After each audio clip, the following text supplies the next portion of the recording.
Now on BBC One, the news with Fiona Bruce. It's 10 o'clock.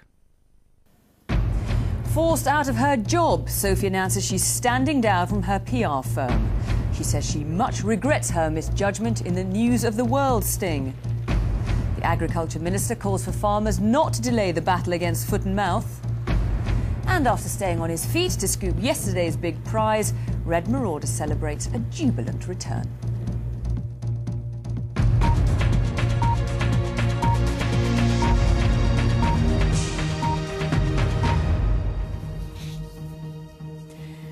Good evening. After a week of relentless press coverage and new revelations today, the Countess of Wessex is stepping aside as chairman of her public relations company. Her decision follows reports in today's News of the World where she was taped making indiscreet comments about leading politicians and her role as both a member of the royal family and a PR executive. Her business partner, Murray Harkin, who was also taped, is resigning from the company. Here's our royal correspondent, Jenny Bond. At Windsor Castle tonight, the Queen and her advisers are hoping they've drawn a line under one of the royal family's most disastrous episodes. After discussing the fallout of the past week's headlines with her mother-in-law, Sophie Wessex has conceded that her current role as chairman of her PR company is untenable. And so she's stepping aside while the palace considers new guidelines, but she intends to continue in business as yet unspecified. Sophie says she's deeply distressed by what she calls the newspaper's entrapment operation. Although her statement, issued through the palace, falls short of an apology, it says, "I also much regret my own misjudgment in succumbing to that subterfuge and any embarrassment, above all to the Queen. I believe my overriding duty is to support the Queen and the monarchy. I realise fully that I'm in a privileged position, and I'm conscious that my conduct must be above reproach." She expresses gratitude for her mother-in-law's personal support and for allowing her to pursue a career. The Queen's own statement makes her anger at what's happened abundantly clear. It says, "The Queen deplores the entrapment, subterfuge, innuendo and untruths to which the Earl and Countess have been subjected in recent days." It underlines that she supports them in trying to build their own careers. It is not an easy option, and they are breaking new ground. But it's right in this day and age that they should be allowed to do so. The palace accepts that the Earl and Countess are always open to accusations of exploiting their royal status, but says that both vigorously deny that they have deliberately set out to do that. Next came news that Sophie's business partner, Murray Harkin, who allegedly admitted occasional drug use in the tapes, had resigned and was taking a complete break from business. The company, which is to be restructured, issued a press release announcing that it's already appointed a new managing director. It's not yet clear what role Sophie will have. She's got to earn her keep in the marketplace. They're not a burden on the taxpayer, neither she nor her husband, the Earl of Wessex, and they have to live like anybody else. They have to have jobs. The Countess will, however, have to tread ever more carefully after her damaging remarks to the undercover reporter about the unspoken benefit that her clients could reap. "It's not something that anybody promises, it's something that just occurs," she's quoted as saying. "When people find we're working for you, the chances are you'll get people interested. Oh gosh, they've employed the Countess of Wessex's PR company." As Sophie contemplates her future, which could now well involve limiting herself to dealing only with her company's charity clients, officials here at the palace will apply themselves to drawing up a strategy to avoid conflicts of interest from now on. It's been a painful lesson for them all. Jenny Bond, BBC News at Buckingham Palace. Well, as we've just heard, the Queen will now be considering ways to avoid potential conflicts of interest for members of the royal family who've chosen to pursue a career. The role of the monarchy has always been a controversial debate and one the government may prefer the palace to initiate. Although public appearances together are rare, behind the scenes the Queen is regularly consulted by the Prime Minister. Downing Street was well aware of the outspoken criticisms of Tony Blair and William Hague, which were made by the Countess of Wessex. But senior backbenchers believe the Prime Minister is keen to avoid a public debate on the future of the monarchy. I really don't think anybody wants to legislate on this. If you said that we're going to spend the next Parliament legislating on, the role of the monarchy, people will think we'd go mad. The Liberal Democrats have been cooperating with Labour on constitutional reform. They believe discussing the monarchy should no longer be taboo. We've had a great deal of constitutional change in Britain in the last 4 years. But the change which dare not speak its name is reform of the monarchy. There are a number of options which could be considered. A select committee of MPs could be set up to monitor the royal use of public money. A more wide-ranging commission could examine its future. Or there could be a register of business interests. That would be the least radical option. Criticism of the monarchy extends almost to the top of the Labour Party. Mo Mowlam is amongst those cabinet ministers who, in the past, have called for change. They will have noted that today's statement from the palace avoided any mention of the remarks made by the Countess of Wessex about Mr Blair. Those remarks break the agreement between government and palace that one does not openly criticise the other. Labour's debate on the future of the monarchy has been conducted similarly in private. The Prime Minister would like to keep it that way. The question now is whether he can. Sean Lay, BBC News, Westminster. Farmers are being urged not to undermine the government's foot and mouth strategy by appealing against the culling of their animals. Agriculture Minister Nick Brown has sent a letter to 85,000 livestock farmers in England asking them not to delay the slaughter process by mounting legal appeals.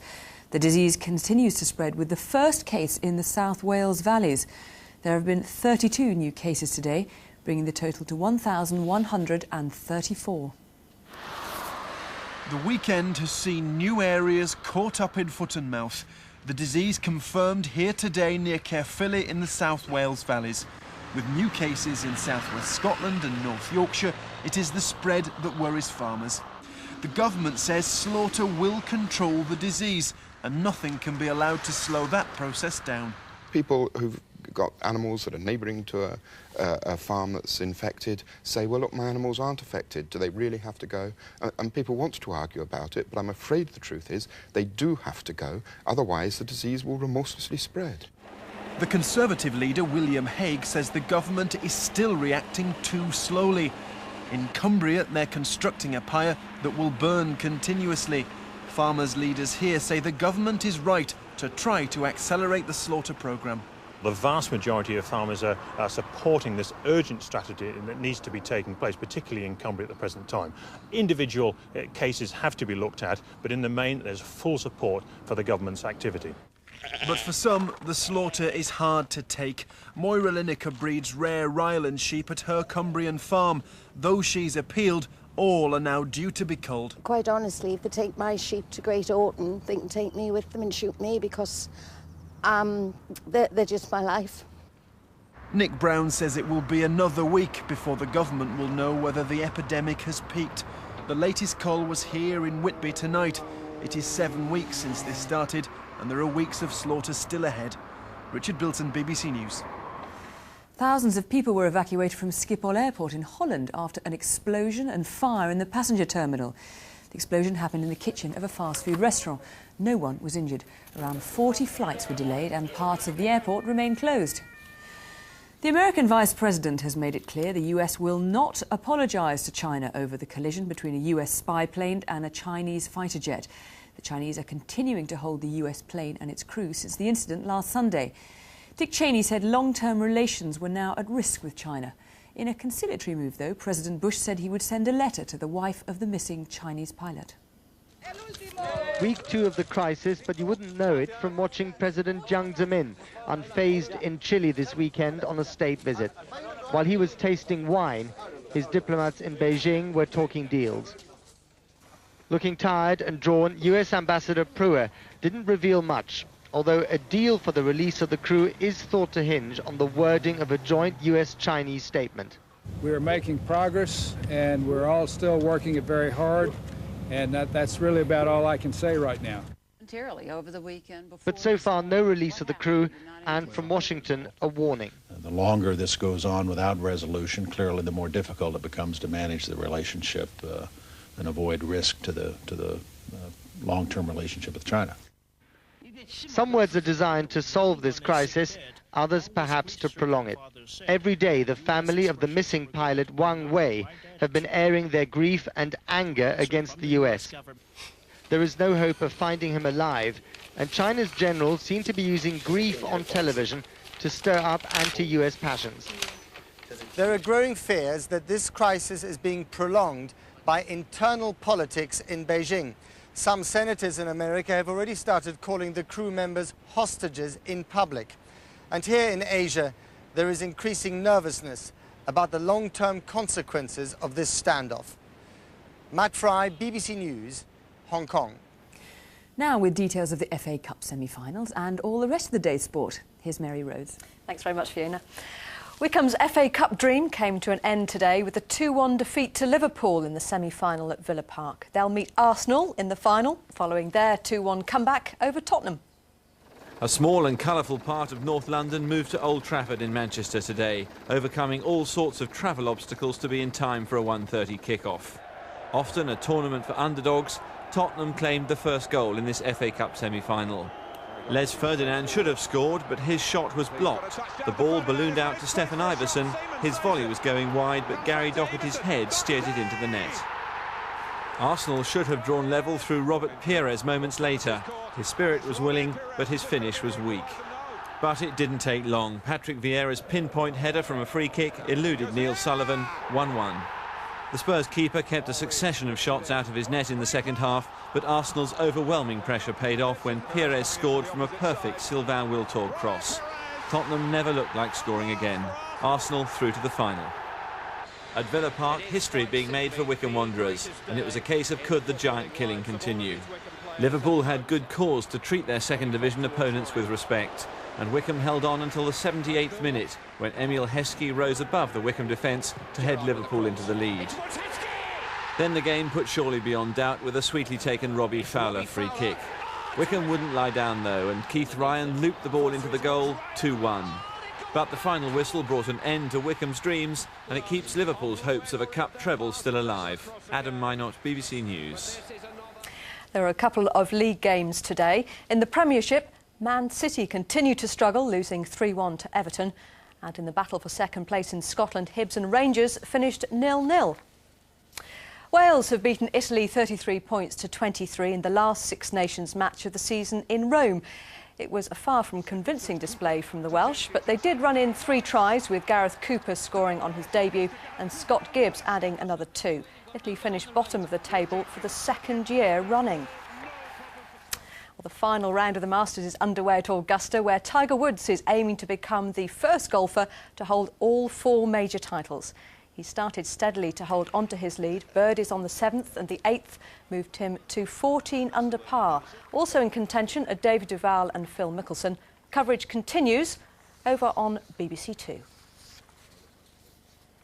Red Marauder, the winner of the Grand National, has enjoyed a jubilant return home to County Durham. The 11-year-old battled through atrocious conditions at Aintree, where only 4 horses completed the 4.5-mile course. The toughest Grand National in recent history behind him, today Red Marauder was just looking for the quiet life.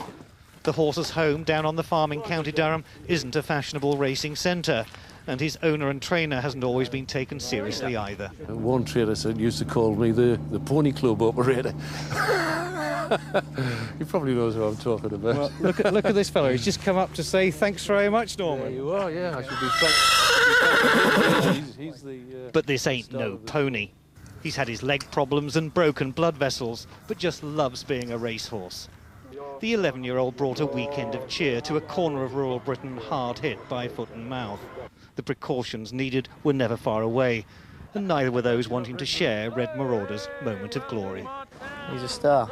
To overcome all those things and be the racehorse he is a credit to him. He's a proper tough horse. Red Marauder is more than £250,000 richer for his national triumph. His stablemates were impressed. It's all about staying on your feet in jump racing, except on your day off. Richard Wells, BBC News, County Durham. Well, finally tennis. Martin Lee and Lee Charles both won their Davis Cup debut singles matches to give Great Britain a 5-0 whitewash over Portugal. Fiona. Thanks very much, Mary. The main news tonight, the Countess of Wessex and her business partner, Murray Harkin, have both stepped down from their public relations company. The Countess said she regretted any embarrassment caused to the Queen by what she called her misjudged comments to an undercover reporter from the News of the World. That's the latest. There'll be news throughout the night over on BBC News 24. But from us, good night.